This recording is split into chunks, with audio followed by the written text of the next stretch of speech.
અમદાવાદના ક્રિકેટના ખેલાડીઓને આઈપીએલ ટુર્નામેન્ટમાં હૈદરાબાદ, કોલકાતા, પંજાબ અને પુણેની ટીમમાં ખેલાડી તરીકે રમાડવાની લાલચ આપીને 38 લાખની છેતરપિંડી કરનાર હિતાર્થ ગોહિલ પકડાયો છે।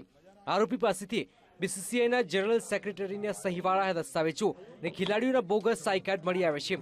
હિતાર્થે આઈપીએલમાં રમાડવા માટે હિતેશ વાઘેલા નામના ખેલાડી પાસેથી 5.5 લાખ, સતીવીર પાસેથી 7.5 લાખ, ડોપ્ટી ચૌહાણ પાસેથી 7.5 લાખ, ઇકબાલ મોમીન પાસેથી 12 લાખ, નુન્મેશ જોશી પાસેથી 5.5 લાખ જેટલી રકમ લઈને 3 વર્ષનો નકલી કોન્ટ્રાક્ટ કરી આપ્યો હતો।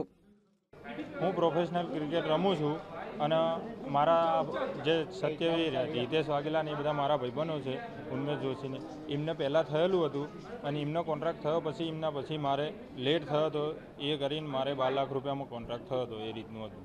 હિતાર્થ ગોહિલ ગ્રાઉન્ડ લેવલ પર ક્રિકેટ રમતો હતો। આ દરમિયાન ભોગ બનનાર 5 ખેલાડીઓના સંપર્કમાં આવ્યો હતો। હિતાર્થે પોતે આઈપીએલની 2011ની સિઝનમાં ડેકન ચાર્જર્સમાં તેનું સિલેક્શન થયું હોવાની અને પોતે લાખો રૂપિયા કમાયો હોવાની ગુલબાંગો ફેંકતી હતી। હિતાર્થે 5 ખેલાડીઓને ભરપૂર નામ દામ મળવાની લાલચ આપીને લાખો રૂપિયા ખંખેર્યા હતા। અગાઉ જે છે 2011માં હૈદરાબાદ ડેકન ટીમમાં ગયેલો અને એનો વાત કરીને ત્યાં ફોટા પણ પડાવેલા, એવી રીતે લાલચને આપી અને એના મિત્રોને કહ્યું કે એમાં 12 લાખ રૂપિયા મને મળશે અને એના હિસાબે આ રીતે છેતરપિંડી કરી છે એમની સાથે। કેટલા વર્ષનો કોન્ટ્રાક્ટ કરી આપ્યો આ લોકોને? 3 વર્ષ માટે કોન્ટ્રાક્ટ કરી આપ્યો છે। અને અનુરાગ ઠાકોર કહીએ છે, આમાં કોઈ સંડોવાયેલો કે તપાસમાં કઈ નામ બહાર ના, અનુરાગ ઠાકોરના નામની ઓળખાણ છે એવી વાત કરેલી છે, એના નામના ખોટી સહી બોગસ દસ્તાવેજ બનાવ્યા છે। હિતાર્થ ખેલાડીઓને 2020 રણજી ટ્રોફી અને આઈપીએલ ક્રિકેટમાં સમાવેશ કરવાની લાલચ પણ આપી હતી। હિતાર્થે આઈપીએલની બોગસ વેબસાઇટ પણ બનાવી હતી।